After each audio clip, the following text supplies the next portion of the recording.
世界一面白いアクション RPG。これを目標にゲームを作ります。ゲーム制作実況者のハイタカです。よろしくお願いします。ですね、ムラッシュゲーミング、落ちました。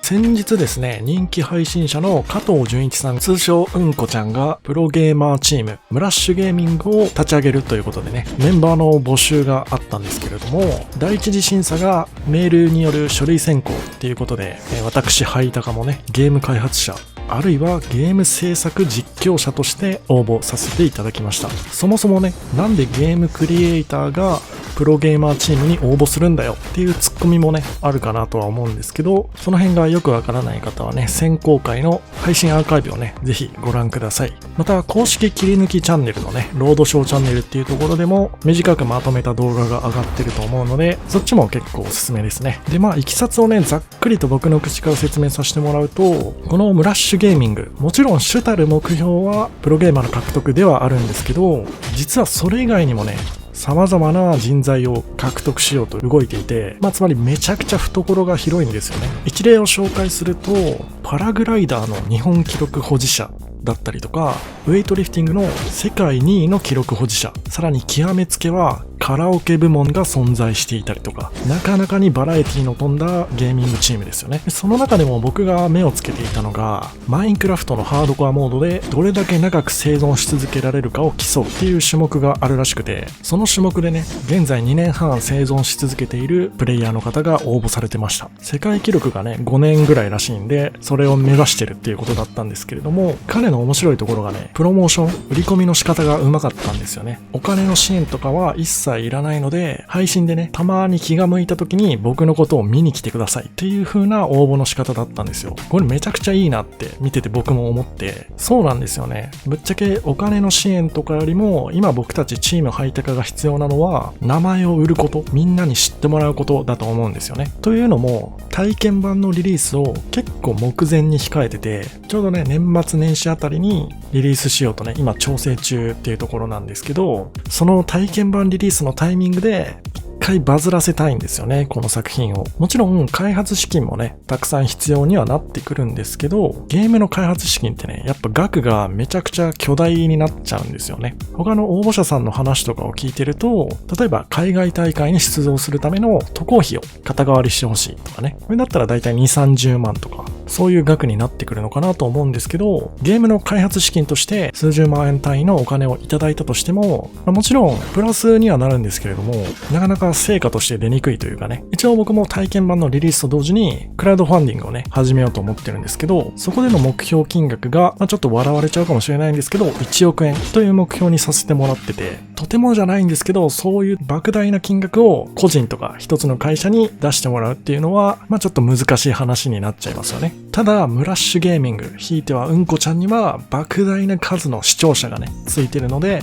やっぱりそこをね、うまく活かしたいというか、ネームバリュー、看板を背負わせてほしいというような方向性でアピールしていくべきかなと考えました。なので、このマイクラの民みたいに僕たちのことを認知していただいて、配信でね、ちょっとだけ触れてもらえたら、それだけでもこちらとしてはめちゃくちゃ励みになりますっていうようなことをメールでね、アピールさせていただいて、しかももしそれをね、やってくれた場合は、ゲームをね、起動した時に出てくるロゴの一覧の中にね、ムラッシュゲーミングのロゴもちゃんと表示するようにしますっていうことを書いたりとか、いろいろアピール頑張ってみたんですけど、残念ながらね、落選ということで、電話審査までは進めませんでした。それもそのはずでね、応募総数が3000通を超えてたみたいで、おそらくスタッフの方総出でね、メールを全部読んでいって、その中からね、光るものを、うんこちゃんに投げていって、ね、決めるみたいな審査方法だったのかなと、勝手に推察してるんですけども、ちょっと自分のアピールが、文面でのね、アピールが弱かったのかなと反省しております。僕以外にもね、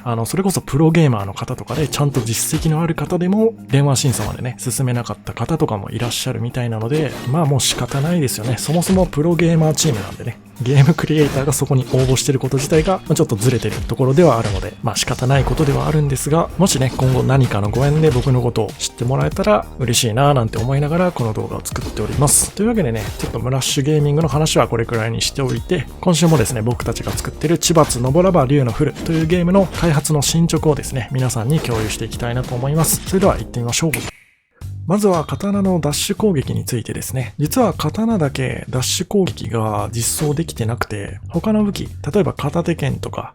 片手斧とかはこんな感じでね、かっこいいダッシュ攻撃用意できてるんですけど、これらのモーションってね、どちらも刀でやっちゃうとちょっとらしくないモーション、刀らしくない動きになっちゃうんですよね。というわけで今回は刀専用のダッシュ攻撃モーションを作っていきたいと思うんですが、それに使えそうなアセットがこちら。いつも通りウェポンマスターさんのゴーストサムライシリーズですね。このモーションはね、多分ため居合切りみたいな感じの、ちょっとうちのゲームではあんまり使えそうにないめちゃくちゃ前進する謎の推進力を持った切り上げ攻撃ですね。このまま使っちゃうと強すぎるし、めちゃくちゃ他のモーションと比べても浮いてる感じになっちゃうので、これを修正して使っていきたいと思います。前進距離を短くしたのがこちらになりますと。あと発生も早すぎたんで、前半部分かなりスローモーションかけてます。前進距離とか発生フレームはいい感じにまとまってきたんですが、ちょっと切り上げた後の左手の位置が気になりますよね。こういうのね、多少であれば目をつぶっちゃおうかなと思ってたんですが、なかなか派手にずれちゃってるのと、あとやっぱり刀のモーションなんでね、振り終わった後の止めてる時間が結構長いんですよね。なので悪目立ちしちゃう感じです。というわけでこちらも修正していきましょう。カスケーダーっていうソフトウェアでリグをぶち込んで修正していきます。紙粘土の中に針金で骨格を作ってポージングするみたいなイメージですね。というわけで最終モーションがこんな感じ。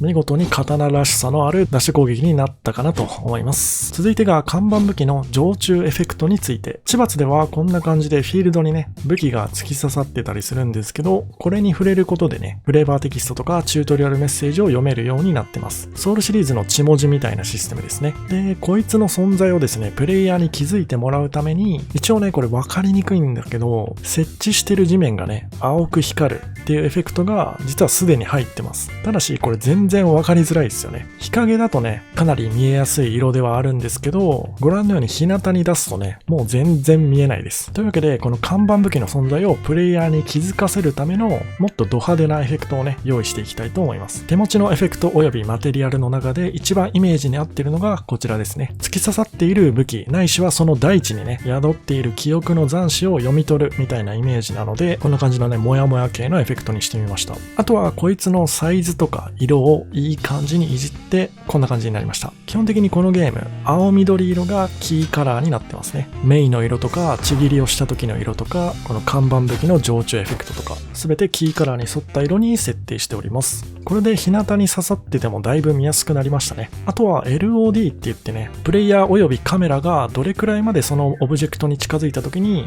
表示するかっていう設定があるんですけど、つまり遠すぎるときは表示しないっていう機能ですね。が一応エフェクトにも適用されてまして、こんな感じでめちゃくちゃ遠くにあるときは緑のエフェクトは表示されず、ある程度の距離まで近づくと表示されるっていう仕組みになってますね。距離感もこれくらいでちょうどいいんじゃないかなと思います。続いてはかなり細かい話になっちゃうんですけど、先行入力についてですね。被弾した時とガードした時の先行入力受付時間をかなり短めにしました。これね、ソウルシリーズとかを結構やり込んでる方だと分かってくれるかなと思うんですけど、ソウルシリーズってね、めちゃくちゃ先行入力受付が長いゲームなんですよね。なので、被弾した時とかにね、直前に押してた回避ボタンがもう先行入力として受付完了されてしまっていて、被弾後に最速でロリをしてしまう。